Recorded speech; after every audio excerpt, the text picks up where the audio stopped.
Sorry, there we are. Okay, lean in. Good morning. We're going to get the first panel going immediately. I did want to say real quickly, among the many talents we have around here is Eric Applegarth, who is Michelle's husband. He's probably upstairs working away. But he's also an artist, and he designed our logo here. In case you're wondering about this, I interpret this as Frederick Douglass's hair in a windstorm. That's not Eric's interpretation. The artist has another idea about this, but that's, in case you were wondering, I think that's what that's supposed to mean. Anyway, welcome, good morning. I'm going to turn this over now to Emily Greenwood, who will moderate our first panel. And the first panel, let's go.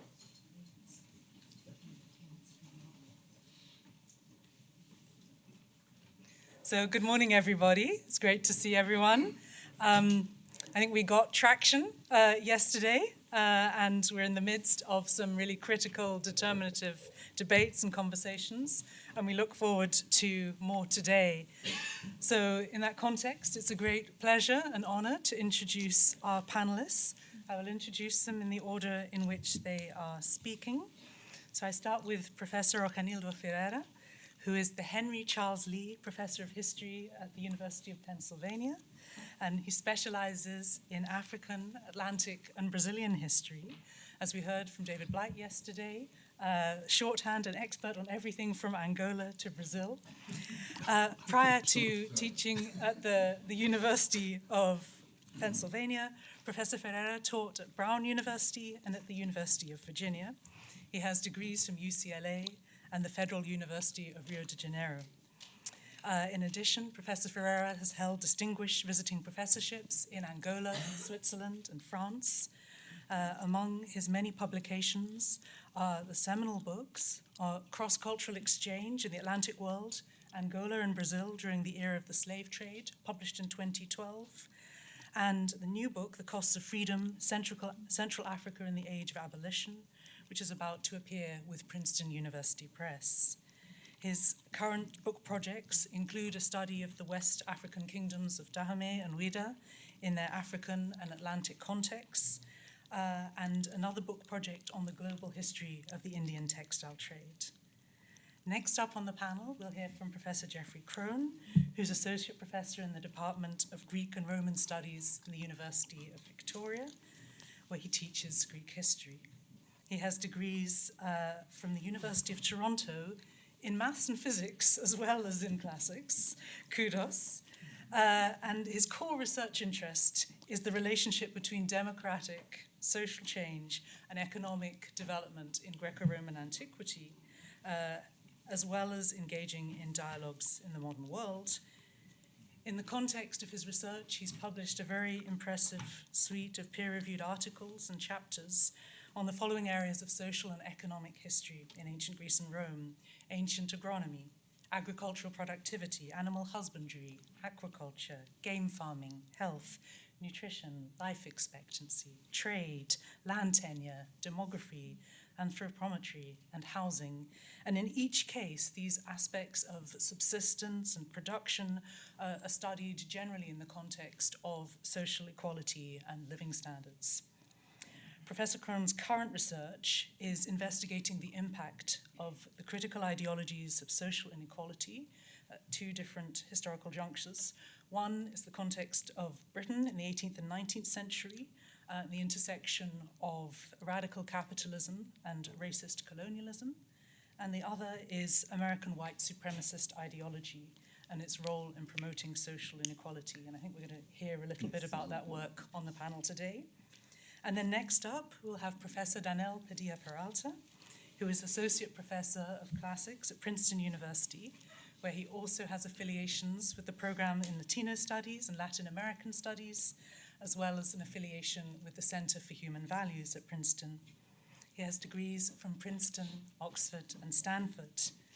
Professor Padilla Peralta's areas of teaching and research specialization include Roman cultural history. He's a very well-noted cultural historian of Roman religion. He also specializes in the reception of Greco-Roman antiquity in the colonial and post-colonial Hispanophone Caribbean. Another of his areas of expertise is the global history of slavery and citizenship, and particularly in this context, the examination of ideas of citizenship and selfhood and subjectivity, and the intersection of critical race theory, and what it means for our collective professional identity as a body of classicists, as well as how we navigate our positions within the discipline as scholars of color. Among Professor Padilla Peralta's publications are his 2015 memoir, Undocumented, A Dominican Boy's Odyssey from a Homeless Shelter to Ivy League, published by Penguin, which was the recipient of an Alex Award from the American Library Association. I start with that because almost 2 years ago, Professor Padilla Peralta gave a fantastic talk to Yale undergraduates, which grew out of a passage in the memoir where Professor Padilla Peralta reflected on his first encounter with the Odyssey and what it meant to critically appraise the classics in the light of his experience. He has a forthcoming book on divine institutions, religions and community in the Middle Republic, and with Matthew Lowe and Carolyn MacDonald, he's the co-editor of a volume on appropriation in Roman culture entitled Rome, Empire of Plunder, which is already garnering a lot of attention and praise. In addition to all of this, many of you will know that Professor Padilla is the author of numerous seminal paradigm-shifting blog posts, newspaper articles, and intervention, and is well noted for his critical work on the academy and on our profession.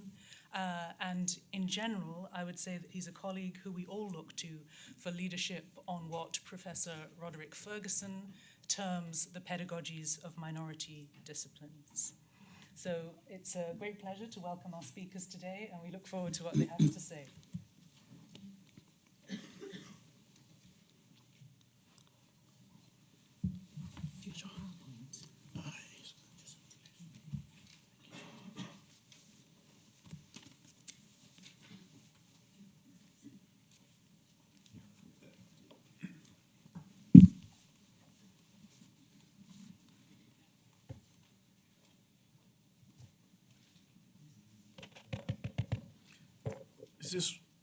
Can everybody hear me? So let me just begin by saying, obviously, thanks to the Gilder Lehrman Center. I've been the beneficiary of the center's generosity for quite some time now. I was a fellow some 12 years ago, and I've come here many times to events, invited to give talks. So it's a big thanks to everybody. Permanent fellow. Thank you. Can't pay you. So this is my the image that I'm going to be making reference to. This is obviously extremely familiar to everybody. This is the transatlantic slave trade. It's a snapshot that basically that's the totality of the slave trade. It ties in very closely with my talk today. But before I get going, I should say that I found myself struggling with the title of the panel, which is very provocative. I found myself arguing along the title, which is Ordering Slavery, Race, Ethnicity, and Enslaveability. But I also found myself arguing against the title. So an interesting intellectual tension here, which hopefully is going to be fruitful in terms of the conversation. For someone like me who likes to do bottom-up histories of people, it was difficult to work around this idea that you can really fully and completely orderize the enslaved. So that's the point that was making me slightly uncomfortable. To begin this conversation about the process of ordering slavery, I will be using as a case study the Portuguese slave trade in the South Atlantic. And by that I mean the Angola, West Africa, and Brazil. And the reason why I'm doing this is because of the centrality of the trade when it comes to what we call the racialization of slavery. It is right that the association between slavery and blackness might not have been created by the slave trade. We have scholarship by James Sweet and a recent book by Geraldine Hang that argue that racialized ideas about black people were circulating well before the trade. However, no one, I think, would take issue with the notion that at the very least, the slave trade reinforced the connection between slavery and blackness. It is through the slave trade that black people were brought to the Americans to work as slaves. There's something very explicit about that, very graphic about that. It is a direct line between African slavery in the Americas that's drawn by the slave trade. It is the vehicle, the vector. Let's not forget that the enslavement of indigenous people was also rampant in the Americas in the 16th century. So although I'm focusing on African slavery, I just want to reference that so that we do not write that off this narrative. But the slave trade, or the African slave trade, is presumably what really otherizes slavery. It makes it about other people, about alien people who are brought from far away. The slave trade is also useful to understand what we call ethnicity. Because to classify Africans, slave dealers created what we call ethnic labels. We also call that nations or nações in Portuguese. And these labels were appropriated by Africans to build social identities under slavery in the Americas. This interesting process which ties in with what Professor Jane Landers pointed out yesterday about the brotherhoods, which were organized along ethnic labels, different nations by different nations. Sometimes they mingle in harmonious ways. Sometimes they split. Sometimes they fight. Sometimes the Angolans, which is one of the many ethnic labels, will not accept people coming from other areas of Africa. They might not accept the Jejes. Sometimes they might accept them. Bottom line here is that ethnicity here functions as a way of building a sense of community. I'm going to be going back and spelling out these 2 points, but I think for us it is also important to have a sense of the background of the Portuguese slave trade. This is the largest slave trade, and it is the longest, and particularly in light of the conversation that we had yesterday that was leaning towards the British slave trade, I think it is important to provide a sense of counterbalance, not exactly a counterpoint, because everything here is very trans-imperial. There are ideas that circulate from an imperial space to another. So we do not want to be bound by the nation-state narratives. The Portuguese were the first slavers in Africa and the Atlantic. But before they sold people across the Atlantic to the Americans, the Portuguese had created a slave trade in Africa, taking people from Angola and Congo to the tiny and little islands of São Tomé and Príncipe off the coast of Gabon. It should be pointed out that there was also a slave trade from Congo and Angola to the Gold Coast, basically supplying people to gold mining taking place in areas that we now call Ghana. But the big deal here is really São Tomé and Príncipe, because these islands became the birthplace of the plantation system that eventually traveled or was brought across the Atlantic to Brazil.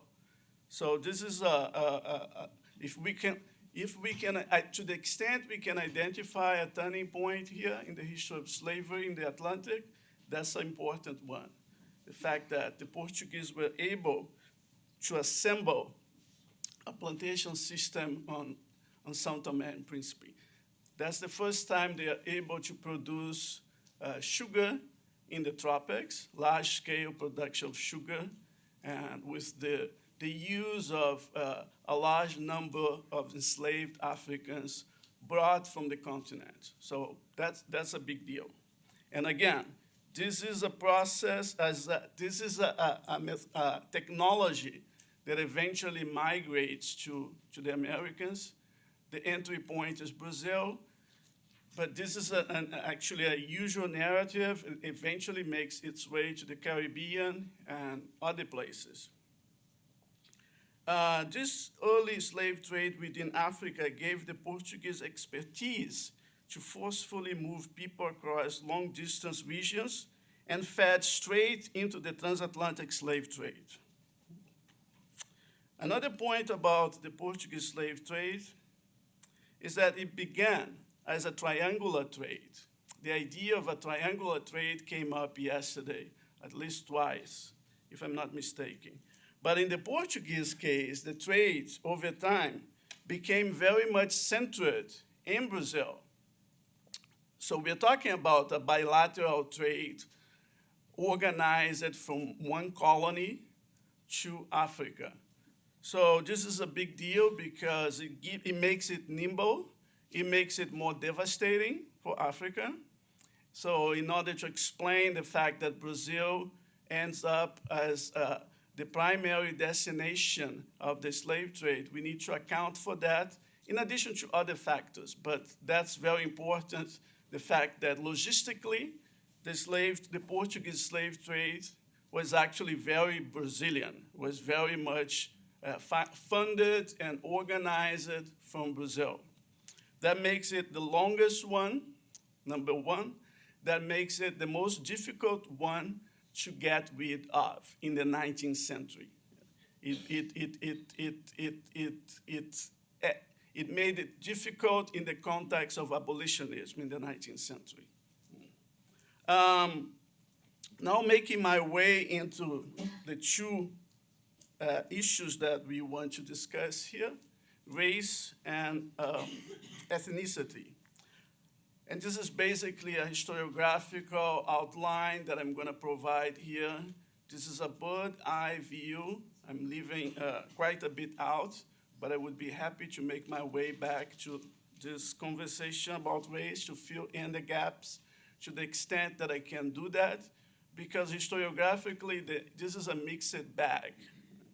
Among historians, a conventional wisdom that downplays the importance of race in the Portuguese slave trade has been somewhat undermined, but not totally dropped or phased out over the past 10 to 15 years.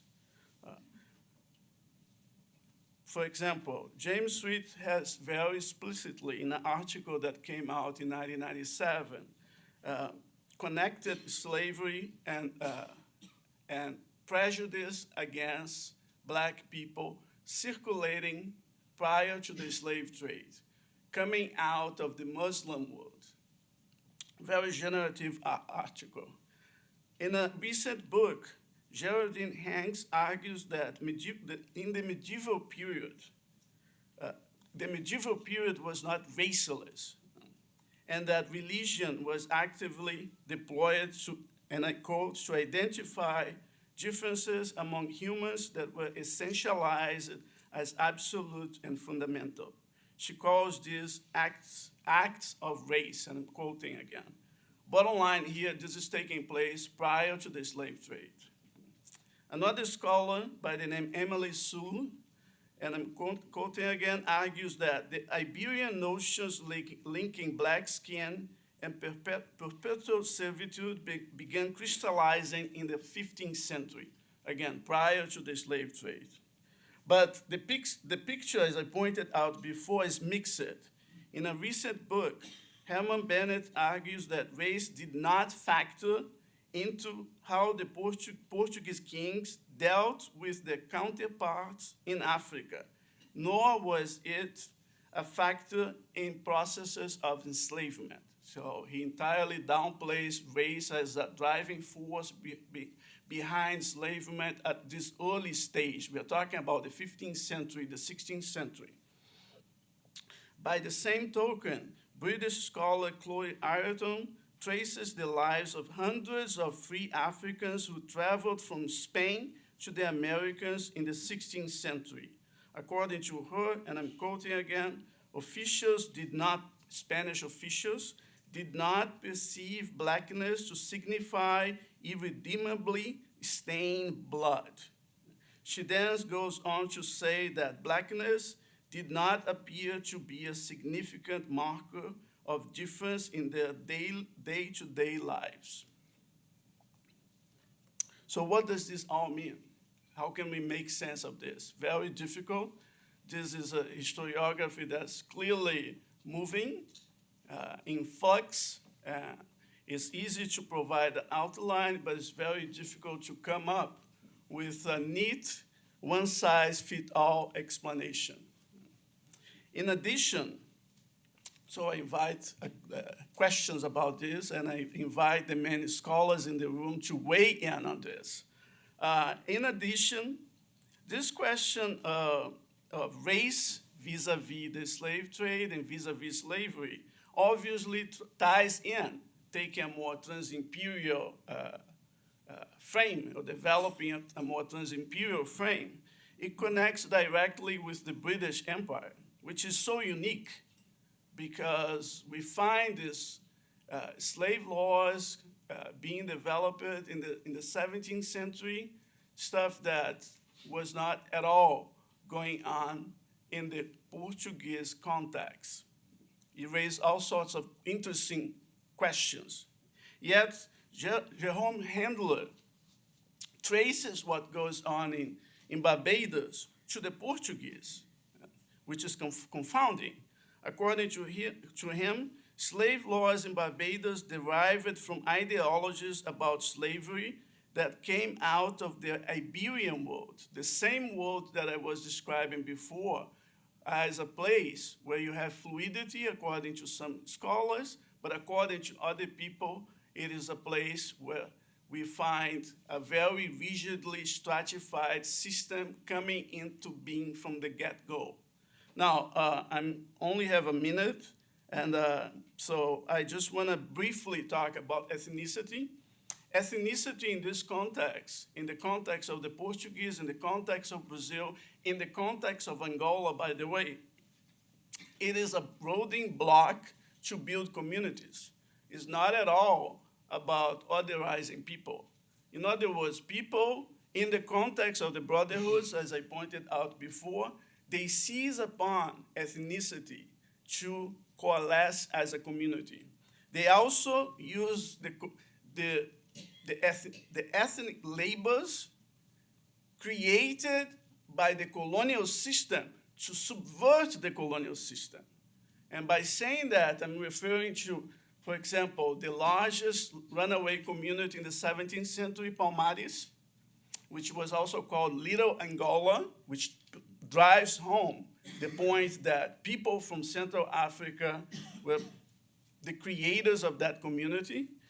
And in addition to that, in the 19th century, and I'm going to use that to wrap this up, there was a cycle of revolts in Bahia driven by people coming from a specific region of Africa, using ethnicity as a basis to rise against slavery. Thanks.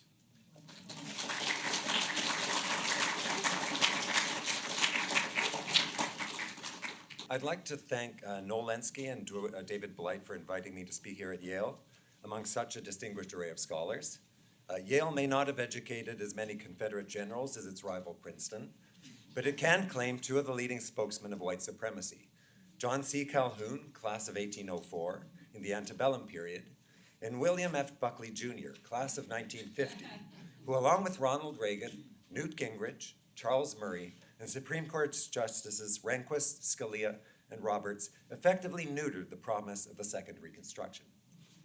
But it has also educated a few distinguished race traders, like David Blight, if he will accept the term, who served on the committee which decided to rename Calhoun College, an act for which former Dean of Yale Law School, Anthony Kron, has denounced in a book-length screed, thoroughly but politely, or dare I say mercifully, critiqued by Emily Greenwood. I won't talk much about ancient racism here. Du Bois, Brunt, Snowden, Thompson, and many others have amply demonstrated how absurd modern exponents of racial superiority would have seemed in those societies teeming with shameless miscegenationists. They could have dispatched racist cranks in a paragraph, as easily as Kelly Miller, the brilliant Howard University sociologist, mocked claims of Anglo-Saxon, WASP, white, Nordic, or Aryan superiority in his open letter to the Reverend Thomas Dixon Jr., author of The Klansman, destined to entrance American moviegoers and to inspire countless pogroms and lynchings. I quote, "The Egyptian, the Jew, the Indian, the Greek, the Roman, the Arab has each had his turn at domination. When the earlier nations were in their zenith of art and thought and song, Franks and Britons and Germans were roaming through dense forests and chanting horrid incantations to graven gods. In the proud days of Aristotle, the ancestors of Newton and Shakespeare and Bacon could not count beyond 10 fingers." Close quote. Of course, the ancients, as good cultural relativists, recognized that the Celts and Germans recited beautiful epic poetry and shared a rich culture in their wattle and daub thatched huts. And as late as the 5th century AD, senators like Ausonius were proud of both their Gallic and Roman languages and cultural heritage. I owe the theme of this talk to Mark Golden, who pointed out to me in a review of a superb 2017 book by James Q. Whitman of Yale University, which analyzed the role of American race law in inspiring Nazi Germany's Nuremberg laws, banning marriage between German Jews and so-called Aryans, laying the foundation of its racist regime. Oops, that's the correct one. Burley and Whipperman wrote a massively influential analysis of the Nazi regime entitled The Racial State, and Claudia Kuntz, a superb account of how it was forcibly grafted onto German society, entitled The Nazi Conscience. But with the exception of Gunnar Myrdal's devastating but unduly diplomatic The American Dilemma of 1944, few have dared to look unflinchingly at the American racial state. Alfred Rosenberg, chief intellectual and ideologue of the Nazi regime, did look, though, and was enraptured by what he saw. The growing radicalism of Jim Crow America, as it maintained strict laws ensuring racial purity, social and economic segregation of the races, forcible eugenic sterilization, up to 70,000 people in Indiana, California, and elsewhere. And with the 1924 immigration bill, the crowning achievement of Madison Grant, building a wall, a beautiful wall, but not a wall of brick and mortar, against immigrants of non-Nordic people, immigration of non-Nordic peoples. He lauded the United States as a splendid country of the future, creating the new idea of a racial state and putting it in place with youthful force. The profound affinity between Jim Crow racist terrorism and the Nazi racial state was never lost on African Americans of all social classes and education levels. Langston Hughes put it eloquently in his Beaumont to Detroit. Inspired by racist pogroms against blacks in the Beaumont, Texas shipyards, newly integrated by FDR's Executive Order 8802, as well as in Mobile, Alabama, and Detroit. I quote, "You tell me that Hitler is a mighty bad man. I guess he took some lessons from the Ku Klux Klan." And Hughes continues, wrapping up his verse with the declaration, "Yet you say we're fighting for democracy, then why don't democracy include me? I ask you this question because I want to know how long I gotta fight both Hitler and Jim Crow." Hughes was one of Black America's leading intellectuals and poets, and an outspoken campaigner against racism, but was just an ordinary black man, James G. Thompson, who wrote an eloquent letter to the Pittsburgh Courier, suggesting that it promote what he called the Double V campaign, a mobilization of African Americans to fight for true democracy on two fronts, confronting the Nazi racism abroad and Jim Crow racism at home. The result captivated readers, boosting the Courier's circulation tenfold, and leading the U.S. military to ban black newspapers from its libraries, and J. Edgar Hoover to seek indictments of these same publishers for treason. Langston Hughes had sounded the alarm long before 1943, and in fact, long before Pearl Harbor. He had spoken at the 1937 Paris Conference of the Second International Writers' Congress, warning from personal experience of the horrors which this Nazi regime portended, declaring, I quote, "We are people who have long known in actual practice the meaning of the word fascism. for the American attitude towards us has been one of economic and social discrimination. In many states of our country, we're not permitted to vote or hold political office. Before we wade into the muck of America's role in inspiring racist genocide, however, it is important to remember that there have always been faint glimmers of hope in this long, dark night. The hold of racist and white supremacist thought in the United States was never total or uncontested, nor was it unshakable, as Du Bois reminds us, writing in the darkest night of 1934.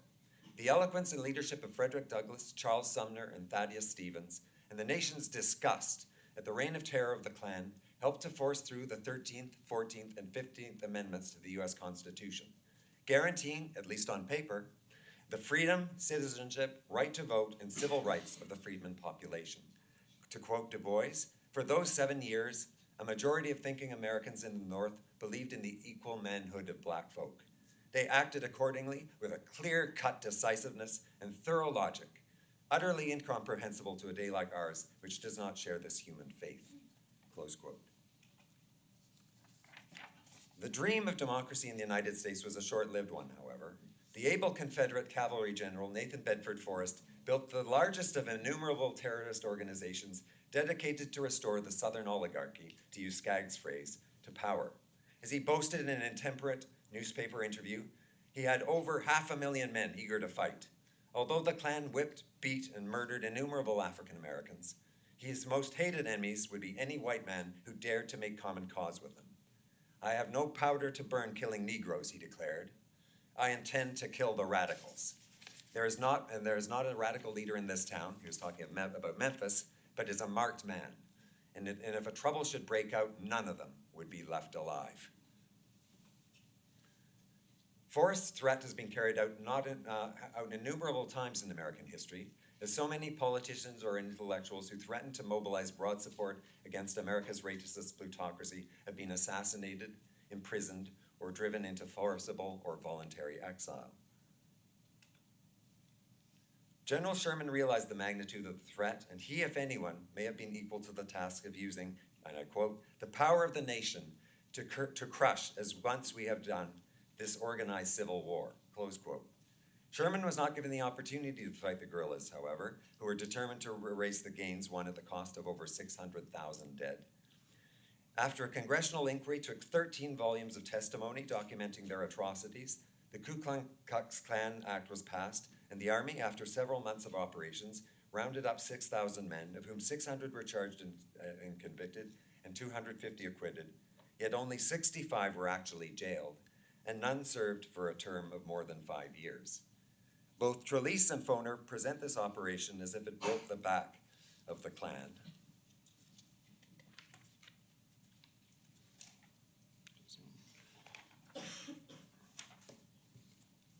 But the sequel shows that this feeble response only served to confirm that the defenders of a true non-racist democracy had no stomach for a fight. The war need have been difficult, however. In 1889, President Harrison and Senator M.C. Butler, architect of the Hamburg Massacre, proposed a formal bill in Congress to encourage African Americans to emigrate from the country. Blair's riposte, quoted by Rayford Logan, might qualify for the truest words ever spoken in the U.S. Congress. If 10,000 carefully selected white men were sent to Africa instead, the whole matter would be settled. Might have needed a few more than 10,000. It was left to the Supreme Court, however, to foreclose the last expectation of justice and citizenship for the freedmen and their allies. In a series of indefensible and incoherent decisions, the Supreme Court, as it continues to do to this very day, neutered the Civil Rights and Klan Acts, and most importantly, the Reconstruction Amendments to the Constitution. The amendments which Eric Foner, in a powerful new book, rightly calls America's Second Founding. The first outrage involved the overturning of the conviction of the 3 ringleaders of the brutal massacre of about 550 blacks in the courthouse of Colfax, Louisiana.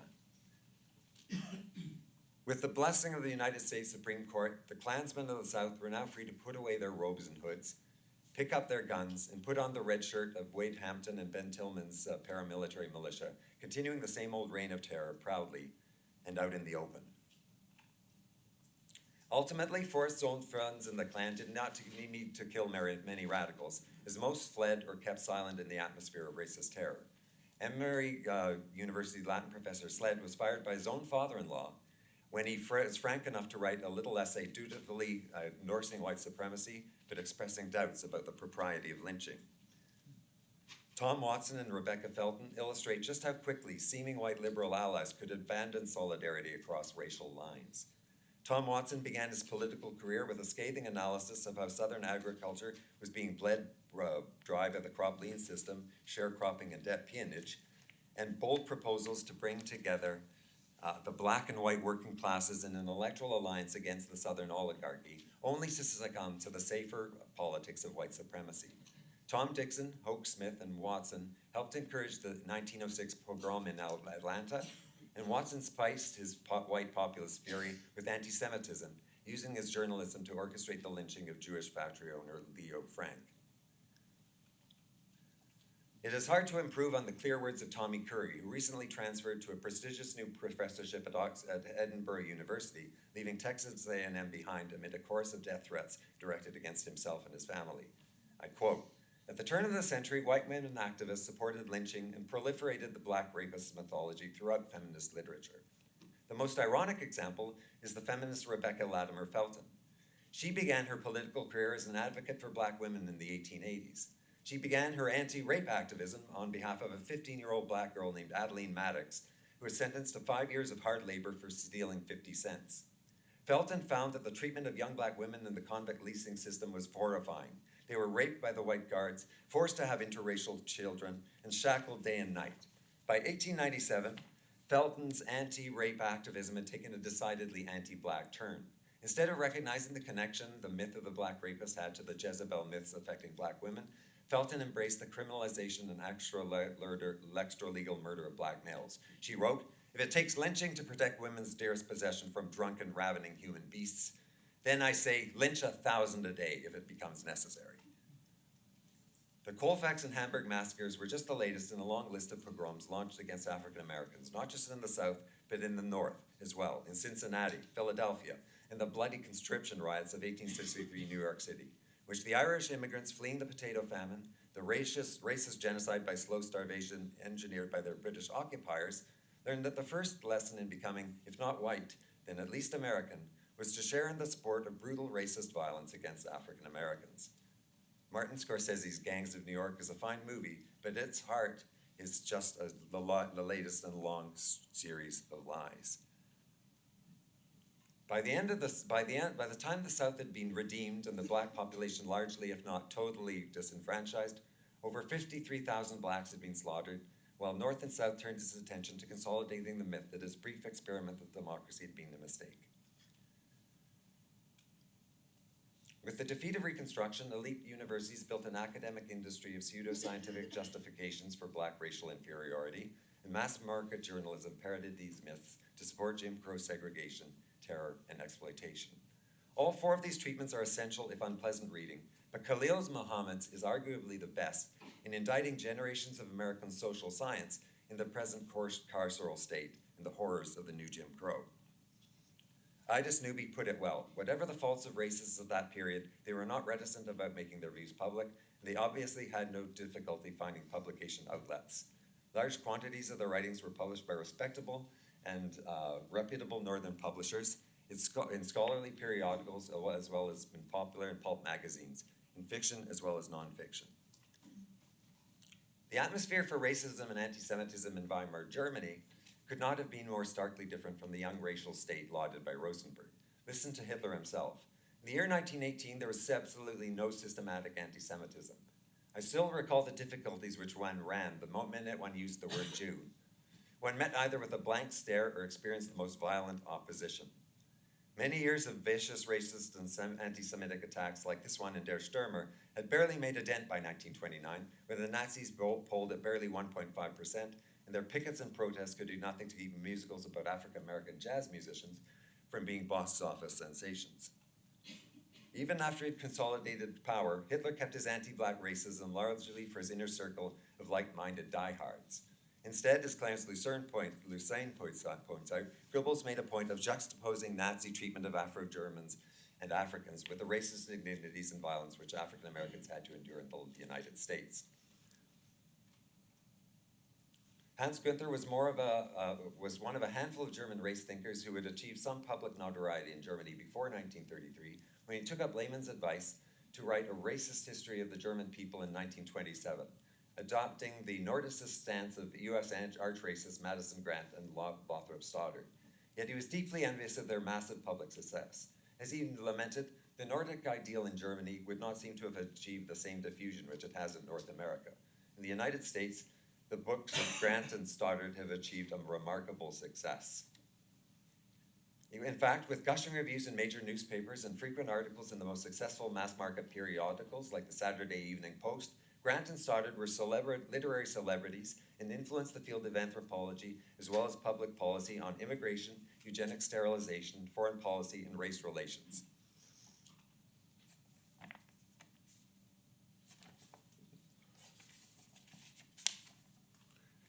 Günther placed the illustration you see here prominently in the American translation, or English translation of his most important book, but he was hardly the only race-minded German infatuated with Grant and Stoddard's ideas.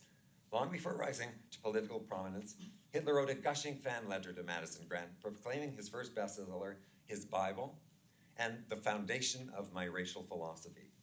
Hitler cited Grant in a public speech at Circus Krone, and multiple copies of Grant's books, some inscribed by the author, were to be found in Hitler's library. More importantly, Grant lays behind several passages of Hitler's Mein Kampf, and as Burgers points out, Grant is the most likely source of Hitler's critical belief in the innate ideological predisposition of the Jews towards social justice and equality, feminism, modern art, parliamentary democracy, and all the forces of the modern world which Hitler was determined to annihilate.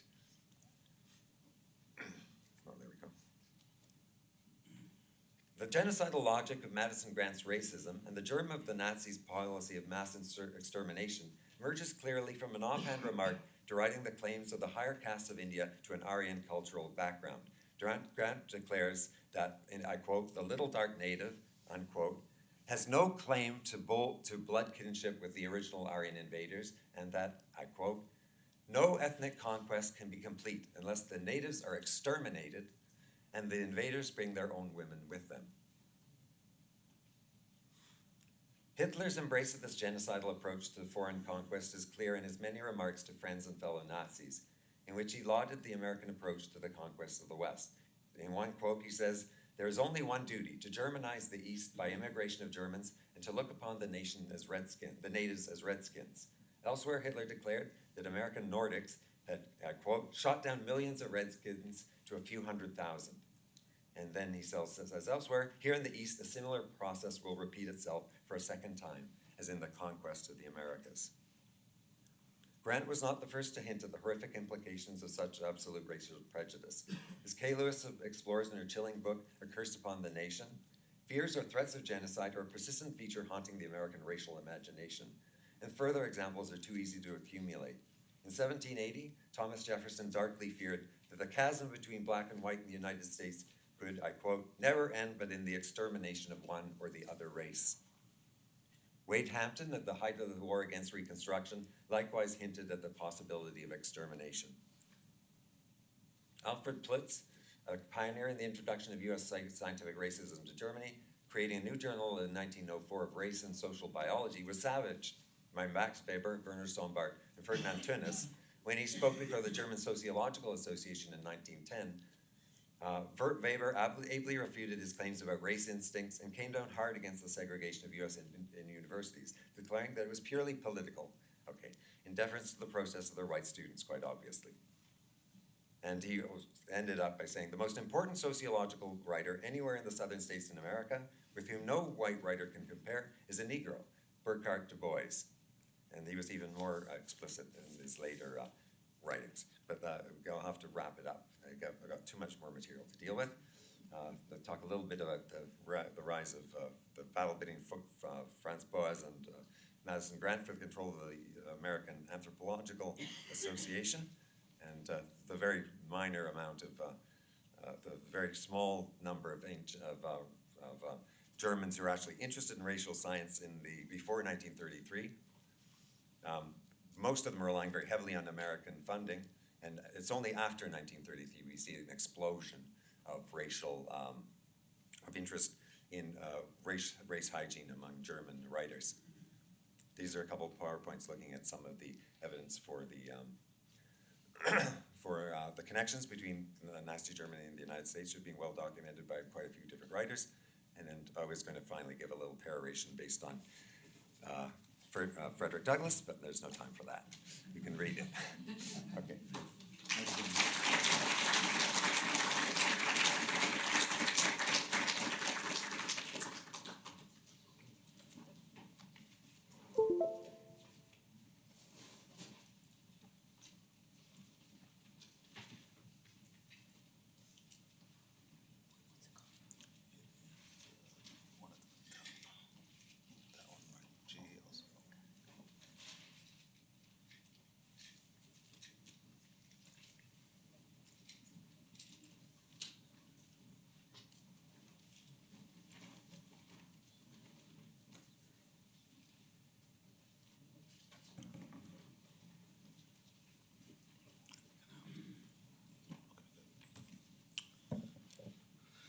So I want to start by thanking the organizers for the invitation, all of you for being here this morning, and Emily Greenwood for an introduction in which I could not locate myself because it was so flattering.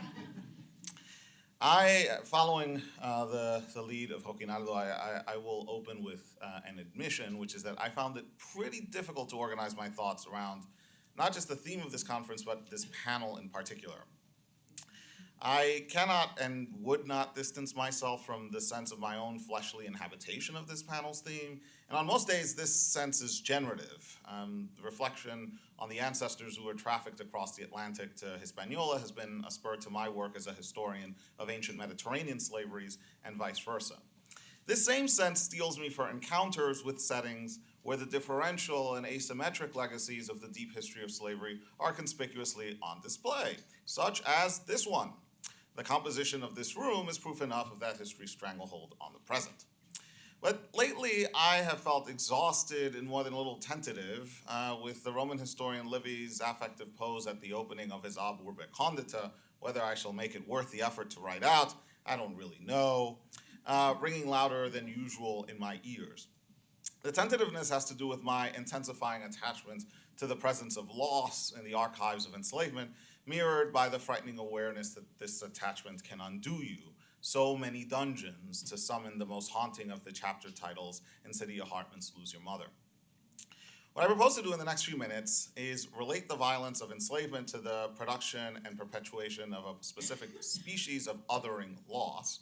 And this is the localized and content-dependent ways of knowing by which communities order their customs and practices until the annihilative force of slaver empires terminated them. My remarks are all in the service of an evolving because shape-shifting project on epistemicide, a concept that I'll define in a few minutes. But I should first make clear briefly the sort of methodological and affective orientation towards loss that informs this project on epistemicide, and I'll revisit some finer points at the end if time permits, but if not, then during the Q&A. It has become commonplace in studies of the Roman imperial expansion, a site of knowledge production in which I spend a fair amount of time, to foreground the resilience and adaptability of non-Roman communities and to underscore their dexterity in negotiating Rome's violence. Some of this dexterity is apparent in the mythopoetics by which these communities, or we should be more precise, their rent-extractive elites, plugged into the discourse networks of the Hellenized Roman world. Some of it receives expression in the continuation and elaboration of material practices that precede Roman appearance on the scene, or in the adaptation and reproduction of new material practices that are shrouded in an archaizing aura. Leading the way in the documentation of local efforts in the face of Roman imperial subjection are scholars such as Alicia Jimenez, working on the Iberian Peninsula, or Yale's very own Andrew Johnston, who works on Roman Gaul. But even when graced with the bounty of their scholarship, I've been nagged by a persistent feeling, which is that the ripple effects of loss are sometimes only imperfectly theorized. Even in gifted hands, resilience and bounce back can come off as feel-good stories that are fashioned so as not to lend full acknowledgement to the many millions lost. These stories have, nevertheless, they persisted in plotment that obscures not just the magnitude of loss, but the incapacity of ancient or modern historiographical techniques to size up that magnitude.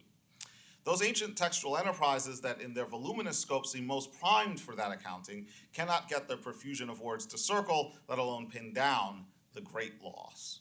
Livy's boundary-busting analytic venture, Strabo's Colossurgia, Pliny the Elder's Encyclopedia. These are some of the cemeteries where we might begin prowling, but most of those who died in captivity did not even make it to these warehouses of imperial knowledge. There is more to the reckoning with loss I have in mind than a negative register of deficiencies.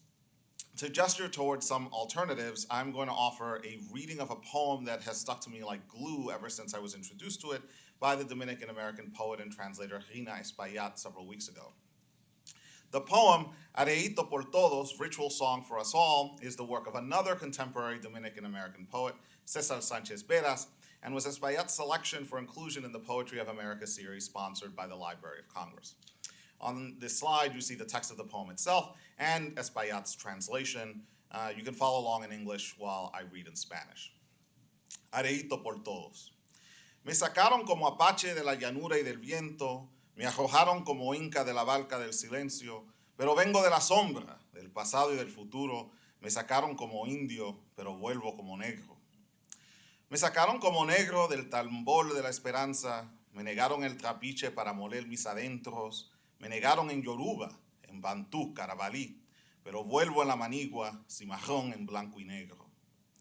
Me sacaron por judío, por latino, por moreno, me sacaron por hispano, por guloya y por negrero, me sacaron de las nubes donde desnudé la lluvia, me sacaron de los montes donde desnudé la tierra, pero vuelvo como indio, pero vuelvo como negro. Pero vuelvo en español, en Yoruba y en taíno, regresando por los montes, estrenando un rostro nuevo, vengo con el mascarón de los que no tienen patria, me sacaron, pero vuelvo, pero vuelvo.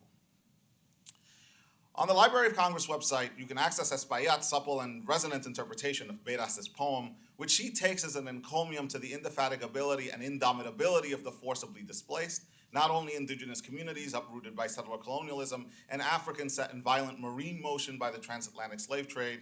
And here, I should pause to note that Espaillat's translation of me sacaron, as they tossed me away, has a flavor of that Virgilian jactatio through which one strand of ancient Mediterranean epic locates a community's birth in the storm-tossed journey of the forcibly displaced.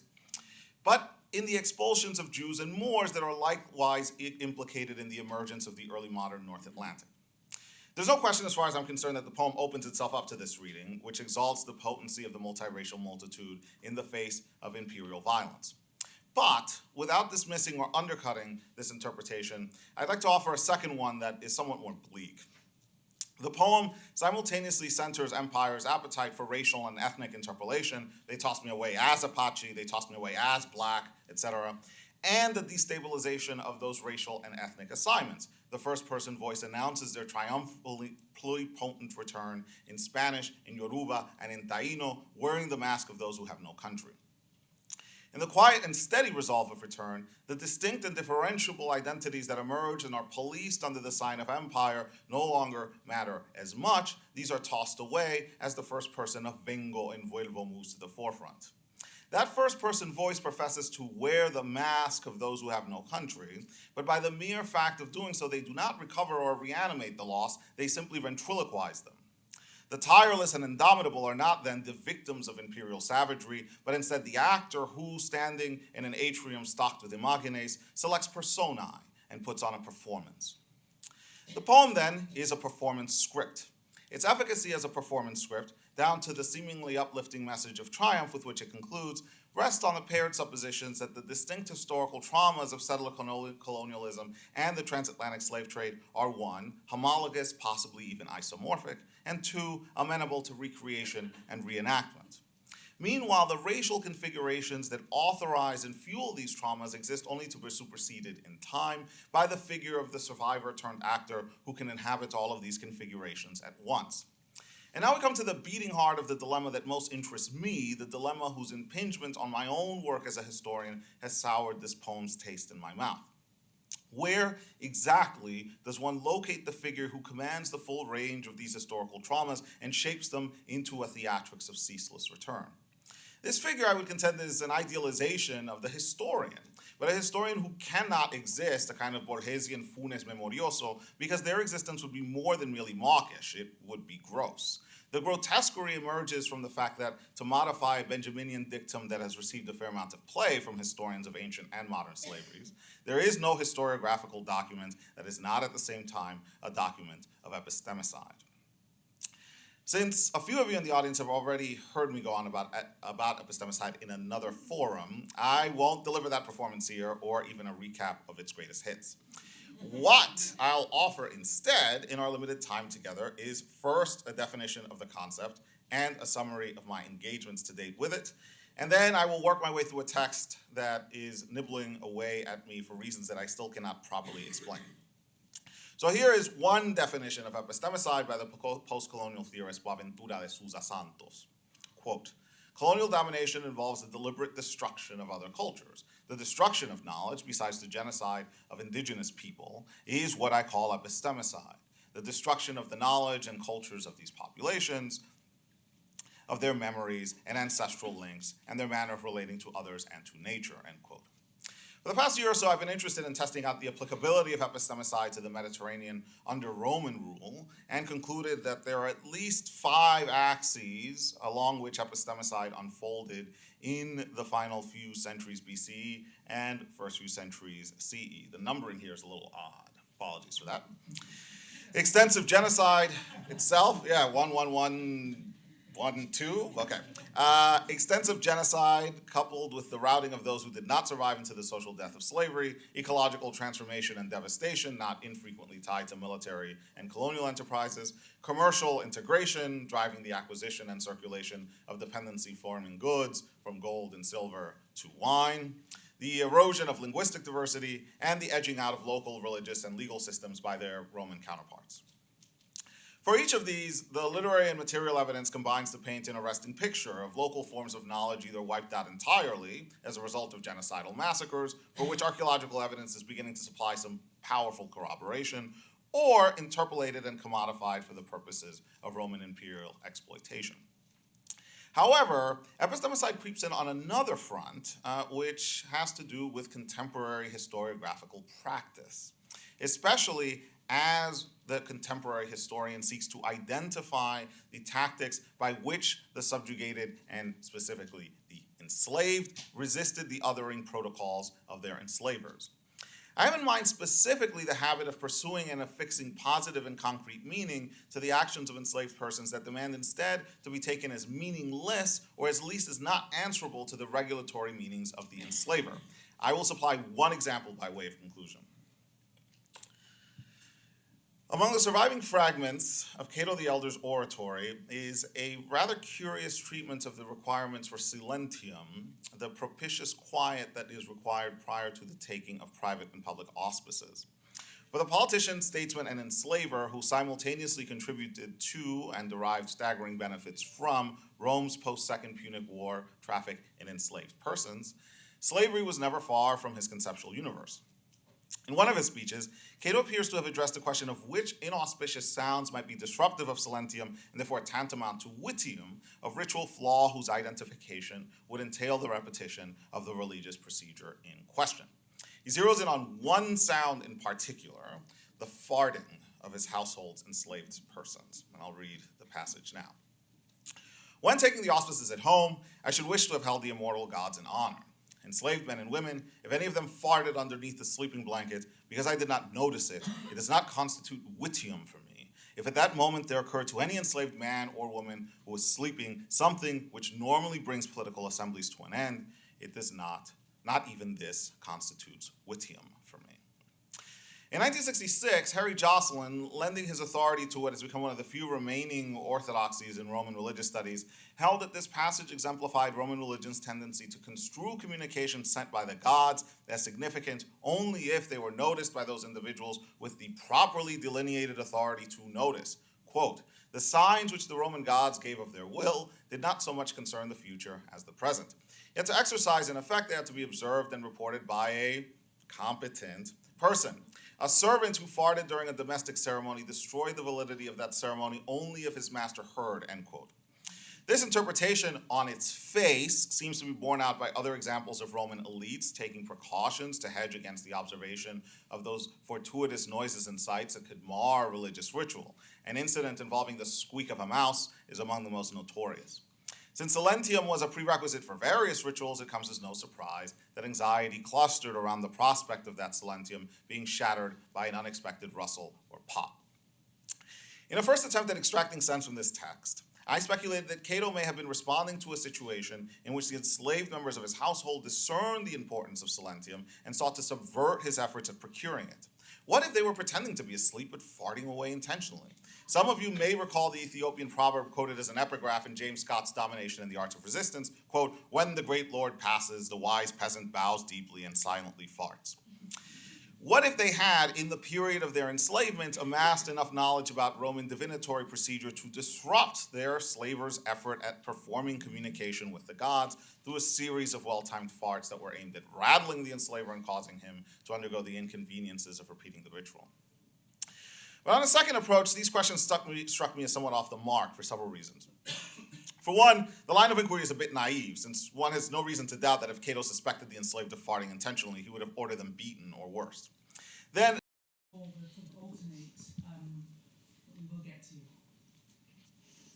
Thank you. I have a few comments on Professor Ferreira. Oh, is it my turn? Yes. Okay, thank you.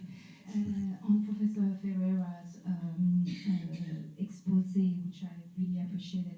In particular, his overview of the various historiographical interpretation of race and slavery. I was wondering if the fact that historiography is in flux is not an invitation for us to engage much more forcefully with it. Could we consider that, for instance,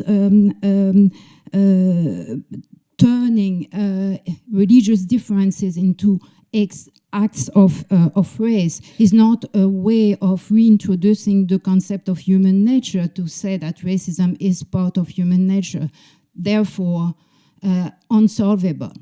We could see those acts of race, going back to various steps of nation building. And I was wondering that, cognizant of all the limitations of this choice, and cognizant also of the fact that slavery was not institutionalized overnight, it wouldn't be important to date race and racism to the end of the 15th century, with the idea that it remains an historical phenomenon, and therefore we can also date and work for its demise. And also, I have a few remarks about your use of the ethnicity in the history of Brazil in particular, but in general. And I would like to preface my remarks by saying that I'm a student of Mercier and Amsel and the deconstruction of the concept of tribe and its equivalent ethnic identity. You mentioned Palmares that was established by Congo people, but where was the Palmares Republic limited to the use of Congo people?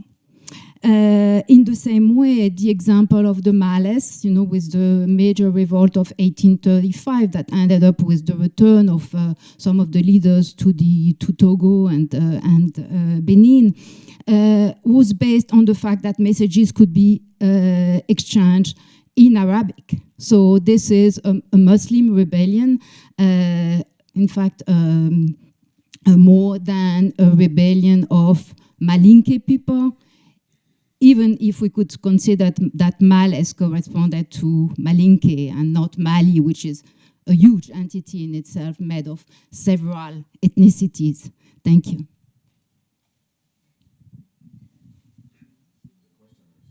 Yeah, no, this is you made a set of brilliant points, and it really fills in the gaps that I left in my presentation. I'm in agreement with you. Your invitation to think of historicized racism, it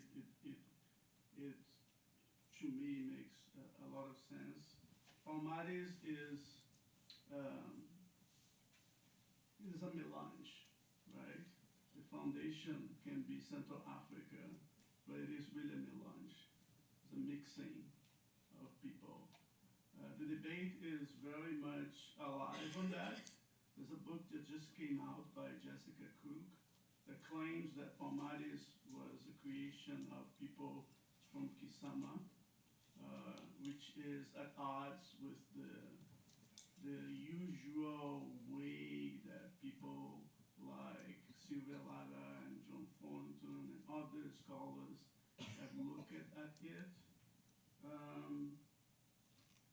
But the bottom line of what I was trying to say, and which again is in agreement with your point, is that ethnic labels building blocks to create communities in Brazil, which is an example of the enslaved engaging the structures of colonialism in an extremely creative way.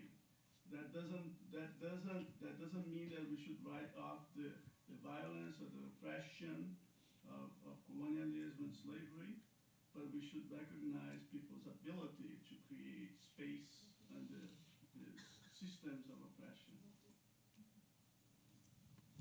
Thank you. Hillary Jones, Florida International University and current GLC fellow. My question is also for Roquinaldo's discussion, and it just follows on this last comment.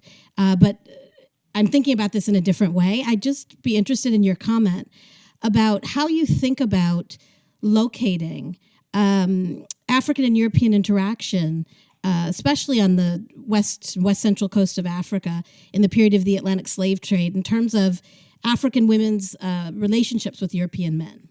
I'm thinking about the sort of research that's been done by Mariana Candido and Vanessa Oliveira, and a number of the works that have come out recently about African and European interaction, intermarriage, sexuality. I'm thinking about the sort of gender implications of that, and whether or not we can think about locating the maybe history of race, blackness, racial understandings during the Atlantic slave trade by looking at those kinds of contexts. So I'm interested in your comment on that.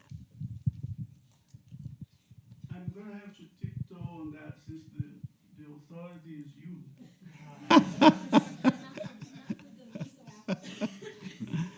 But it's very much in line with what you write, right? I see a turning point in the 19th century. Racialization of slavery in Angola is really a phenomenon of the 19th century. That's when you see, and which, by the way, overlaps with the hardening of colonialism. So, which says something about, in that specific context. I do not want to extrapolate from that. Ideas of racial categorization as a tool of political, domination by Europeans.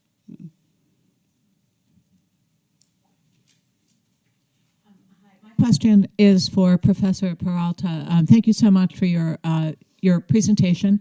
My name is Jennifer Glancy. I'll have a chance to speak this afternoon. I work on Christian origins. And partly I feel a little incoherent. Mostly I just wanted you to talk for another 5 or 10 minutes. So I've tried to formulate a question that I hope will invite you to do so. But you referred to Saidiya Hartman's Lose Your Mother. I'm also thinking of her Scenes of Subjection, which I read as a challenge to a certain genre of tales of resistance, or a certain genre of tales of enslaved agency.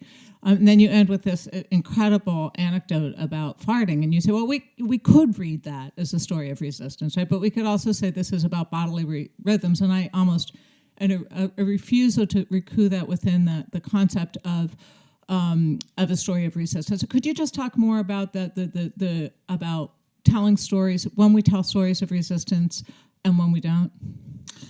Thank you for that question, which is an invitation for me to go on for quite some time, but I will decline that invitation.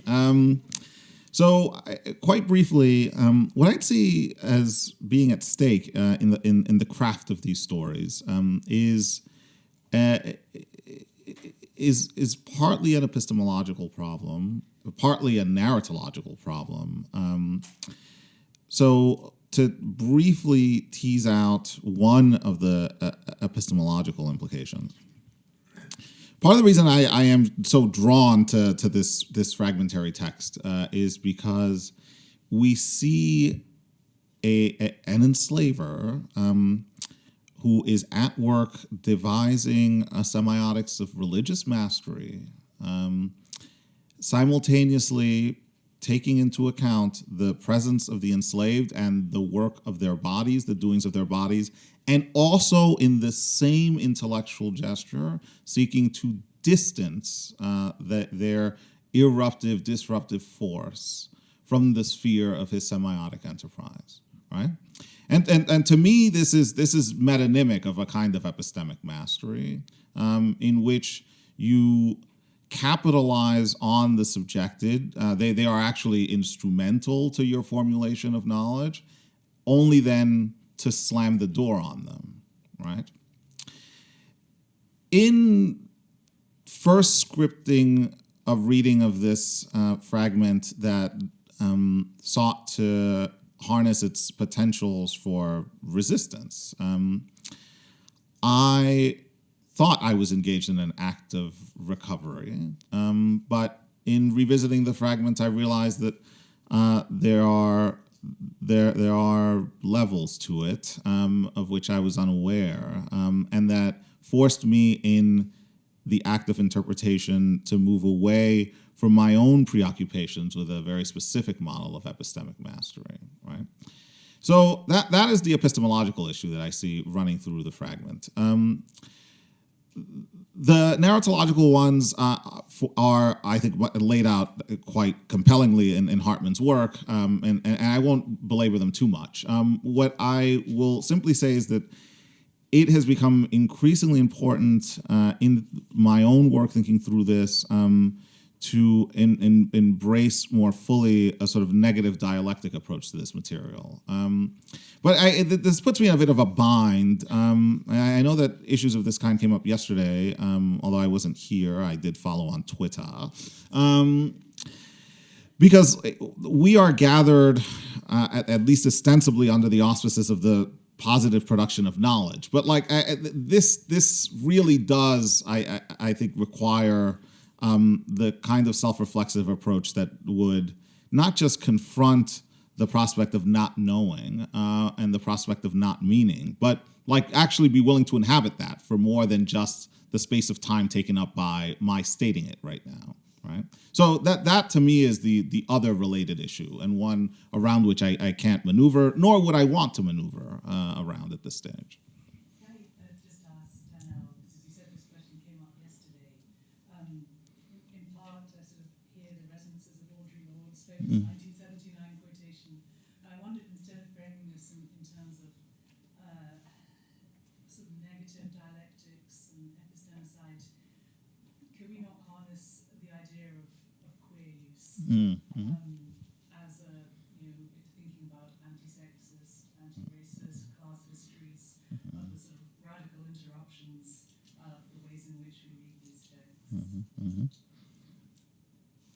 I mean, yes.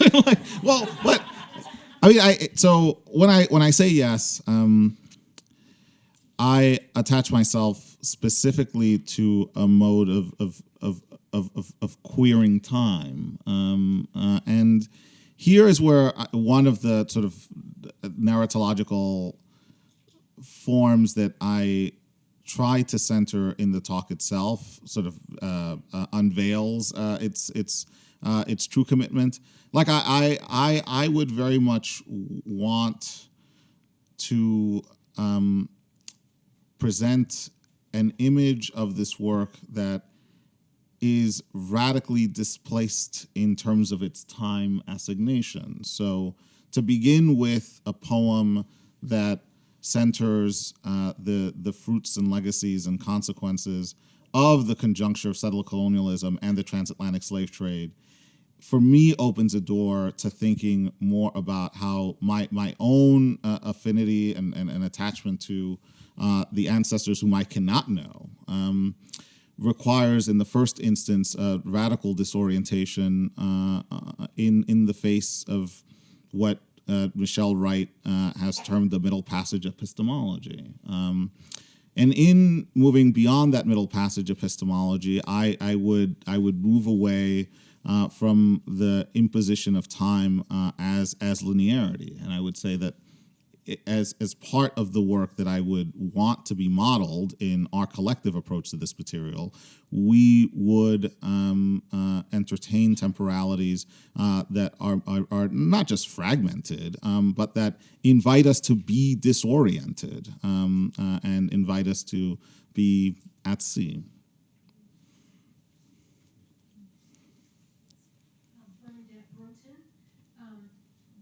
My question is for Roquinaldo Ferreira. Thank you very much for your presentation. I would like to ask about the role of religion and religious identity in the Portuguese and also later Spanish slave trades. And I just want to quote from the Vatican official approval to Portugal and then later to Spain to engage in the slave trade in West Africa. And they write, to invade, conquer, crush, pacify, and subjugate any whomsoever Saracens, that means Muslims, and pagans and other enemies of Christ, and to reduce their persons to perpetual slavery.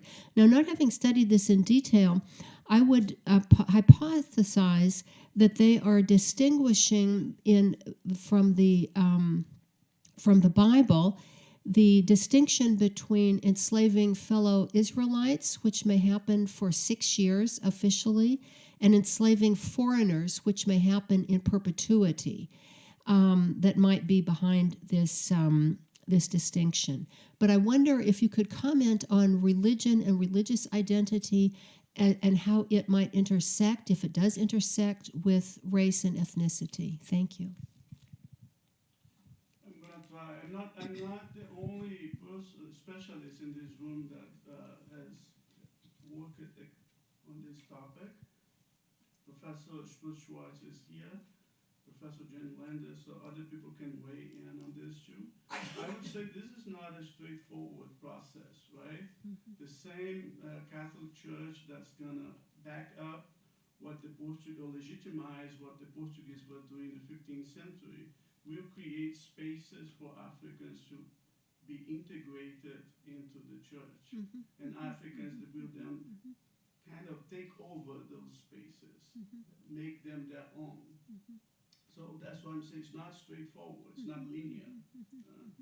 And it is in the context of the people who became Catholics, Christianized Catholics, and other people who take advantage of brotherhoods to hold on to the African religions. There are people who do both things. There is an element of fluidity here that I think we need to account for. It is, generally speaking, not an environment that invites, and I'm not suggesting that's what you did, but it's not an environment that invites binary interpretations. So I think we have time for 3 more questions. We have Costas Vasopoulos, David Blight. Is there someone on this side of the room? So we'll start with Costas. Yes, a question for Professor Padilla Peralta.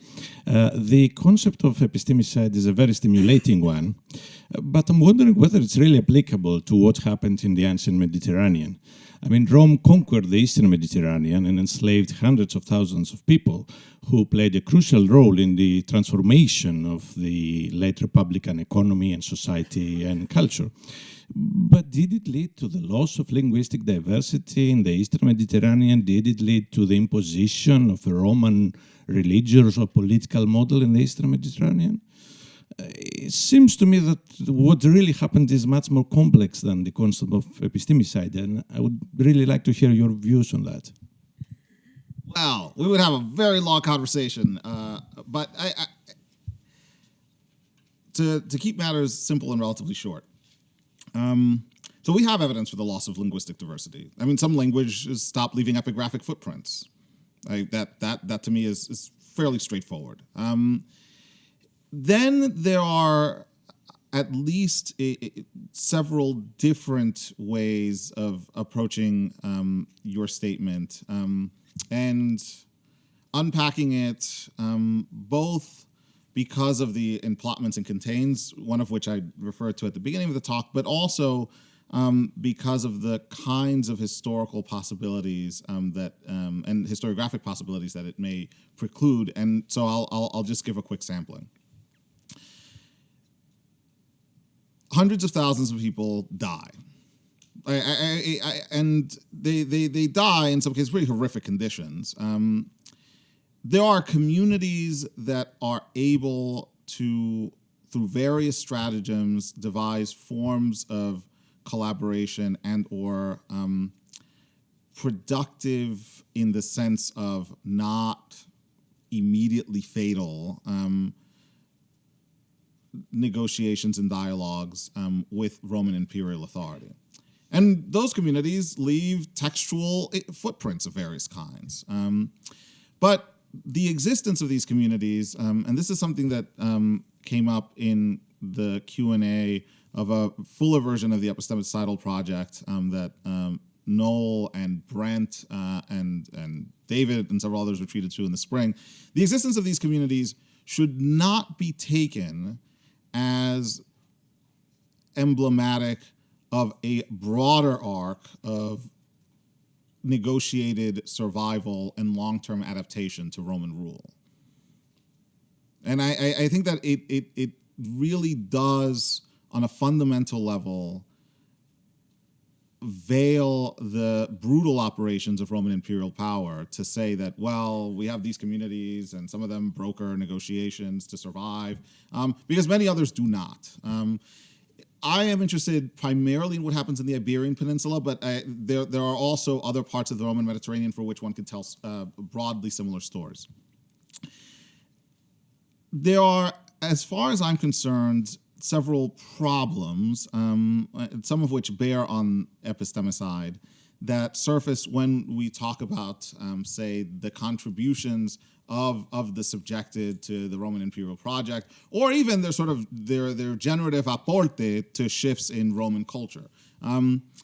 And my foregrounding of these problems is not in any way intended to undercut some of the brilliant work that's been done on this end. I'm thinking of the recently published monograph on Roman freed persons that came out from the pen of Rose McLean and about which I'm sure we'll hear more of later today. For me, the fundamental issue with the operation of the Roman system of mass enslavement as it bears on epistemicide is that it seeks systematically to exploit communities and their knowledges in ways that render certain knowledges bound for oblivion if they are deemed non-legible by the imperial project. So yes, we have all these texts and we have all these communities that showcase instances where knowledge is put to efficacious use by the imperial system. I mentioned Pliny the Elder in my talk. I think the natural history is an extraordinary document for illuminating the various kinds of knowledges that empire can extract. But, and early modern historians in this room and modern historians will be in a position to weigh on this as too, that empire succeeds as a knowledge aggregative mechanism does not in and of itself demonstrate that empire has collected all of the knowledges that were there. It simply means that empire has selected and chosen knowledges, consigning others in many cases to marginalization, if not outright oblivion.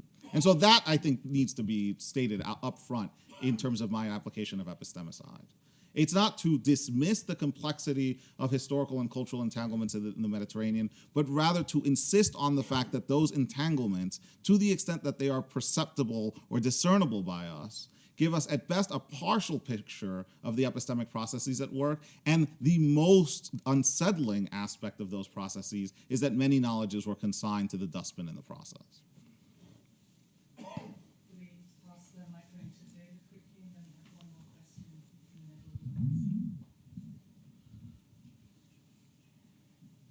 Well, thank you. I know we'll really try to keep this quick.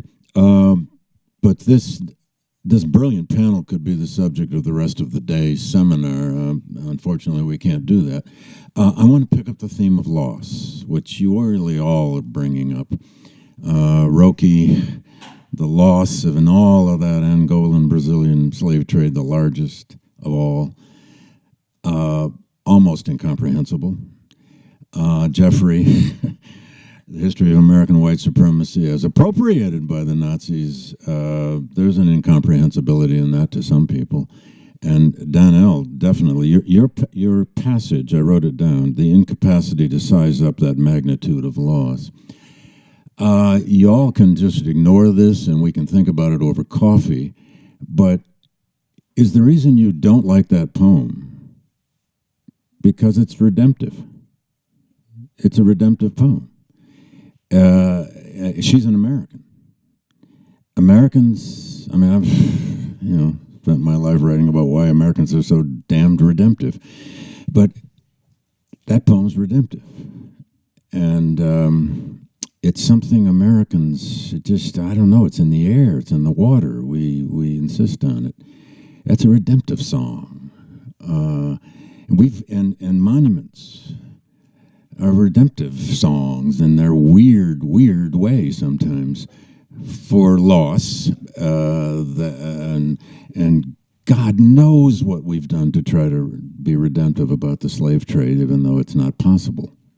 But is that what you're trying to get rid of? The sense of redemption in history? You don't even have to answer that. I just want to bring it up. Oh! That's it. Yeah. I want to comment a little bit on the question of monuments. There was something I didn't actually mention before.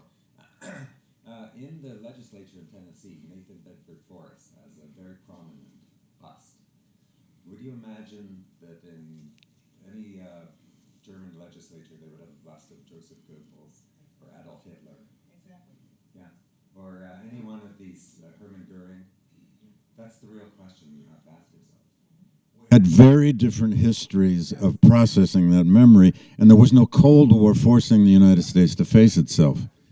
Anyway, but maybe within the United States itself, you could perhaps rouse your collective consciousness to actually face that problem. And that's the other question too. We're working on it. Yeah. Well, let's hope. We're redemptive. Okay. But redemption can also be a way of salving your conscience to ignore something. Absolutely. Hi, I'm Rose McLean. I'm from UC Santa Barbara. Then I'll just refer to my book, but I'm not going to. And my question is related though, because I'm very open to taking a different methodology than the one I did in the book.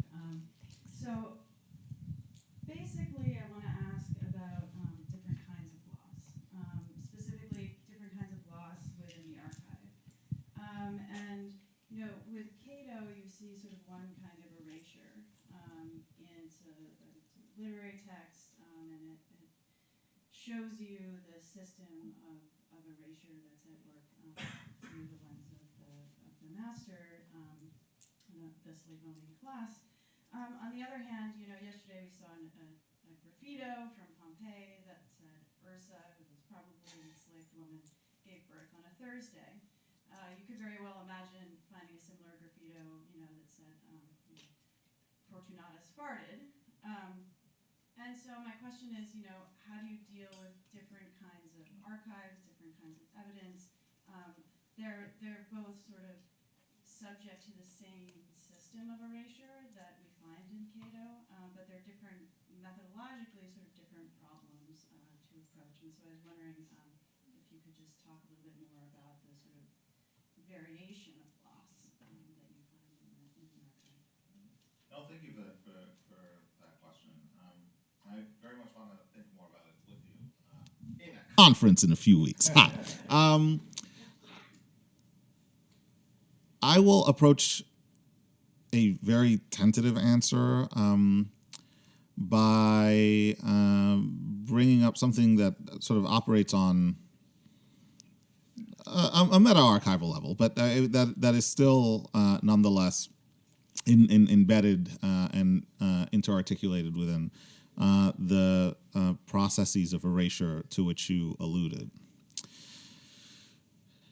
So one way of approaching the dilemmas of loss is to think about the various kinds of source material and the ordering principles behind that source material that we have. And here I do keenly regret not having made the material culture papers yesterday. There is, though, another problem. It's a second-order problem, but it's still, for me at least, a pretty hard problem to sort out.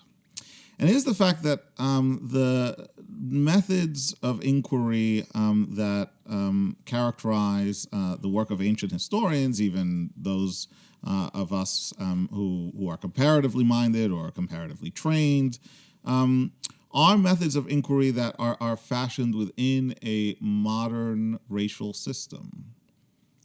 And these are methods of inquiry that carry with them racial legacies of various kinds. Some of those methods of inquiry work to configure the spaces within which we practice scholarship in particular ways, hence my gesturing at the beginning of my remarks to the differential and asymmetric outcomes of the deep history of slavery for those in the room. But however we choose to address the many varieties of material in the archives that preserve some hint of the agency of the enslaved, however faint, we have to come to grips with a disciplinary issue, a discipline ordering issue. The fact that this is a scholarly praxis that is a discipline. And that requires, and here is where I again am grateful to Emily for the generosity of her introduction, it really does require a critical race orientation. It is in fact impossible for me to see how any effective resolution of this would be undertaken without a critical race orientation. So that to me is one of the components that needs insistent recentering and refocusing in our conversations. So I sense from the room we could go on. We have to stop the coffee. The deepest academic compliment I can pay to our panel is thank you for unsettling us. Truly, thank you.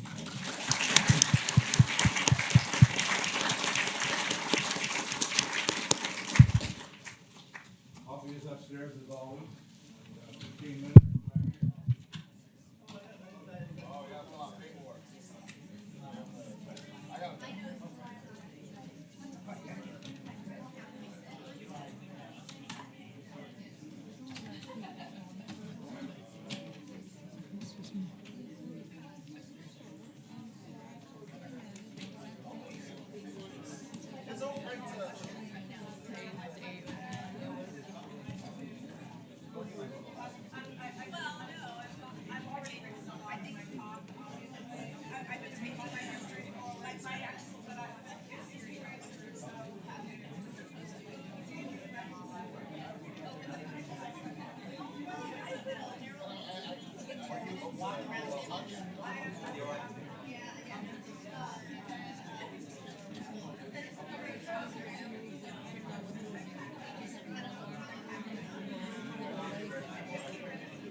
Another USB drive.